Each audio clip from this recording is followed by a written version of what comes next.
যে দুজন মানুষকে হাত ধরে হাসি মুখে হেঁটে যেতে দেখছেন তাদের সম্পর্কটা কোনো রক্তের নয়, অথচ তাদের এই হাসি আর নির্ভরতা যেন হার মানায় পৃথিবীর সব স্বার্থের হিসেব নিকেশকে। একজন দেখতে পান না পৃথিবীর আলো, কিন্তু অন্যজন হয়ে উঠেছেন তার চলার পথের চোখ। বলছি স্বার্থের এই যুগে এক রূপকথার মতো বন্ধুত্বের গল্প। বন্ধুত্বের এই গল্পের শুরুটা বেশ আগের। একটা সময় এই দৃষ্টি প্রতিবন্ধী মুখলেসের দিনগুলো কাটত চরম অনিশ্চয়তায়। পেটের তাগিদে প্রতিদিন দীর্ঘ 2 কিলোমিটার পথ পায়ে হেঁটে আসতেন স্থানীয় একটি কাঠের মিলে। সেখান থেকে কাঠ কুড়িয়ে নিয়ে মাকে দিতেন মুখলেস, আর মা সেই কাঠ বাজারে বিক্রি করে যা আয় করতেন তা দিয়েই কোনো মতে চলত তাদের সংসার। কিন্তু অন্ধকার এই জীবনে হঠাৎ করেই আলোর ছটা নিয়ে আসে নিউজ 24 ডিজিটালের একটি প্রতিবেদন। মুখলেসের জীবন সংগ্রাম নিয়ে সংবাদটি প্রচারিত হওয়ার পর নজরে আসে অনেকের, এবং রাতারাতি বদলে যায় তার ভাগ্য। দেশ বিদেশের বহু সহৃদয় মানুষের পাশাপাশি একটি প্রতিষ্ঠান তার আজীবনের ভরণ পোষণের সম্পূর্ণ দায়িত্ব তুলে নেয়।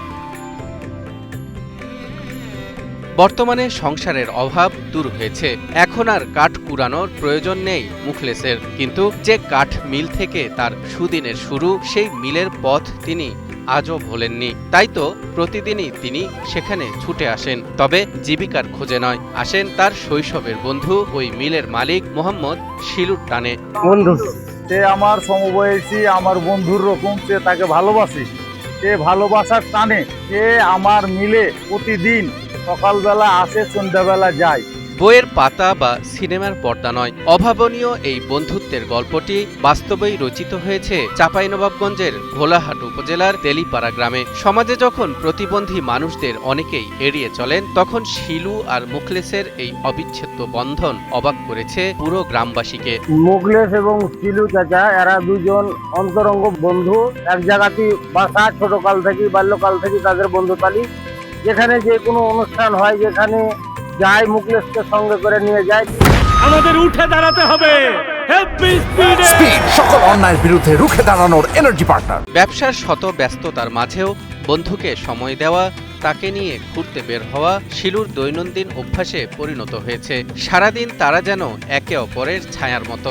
কোনো জায়গায় যদি দাওয়াত খেতে যায়, বিয়ে বাড়িতে আমাদের অনুষ্ঠান হয়, সেখানে আমাকে দাওয়াত দিলে আমি তাকে মোটরসাইকেলে করে নিয়ে যেয়ে খাওয়ায় দাওয়ায় আবার মিলে চলে আসি। আমরা ঈদের দিনও, আমরা নামাজের পর, ঈদের দিন নামাজ পর ও আর আমি থাকি, কেউ থাকুক আর না থাকুক, আমরা দুজন মিলে থাকবো। নদীর ঘাটে যাই, কোনো কোনো সময় ঘুরতে যাই, বাদাম খাই, সবকিছু ঘুরে টুরে আসি।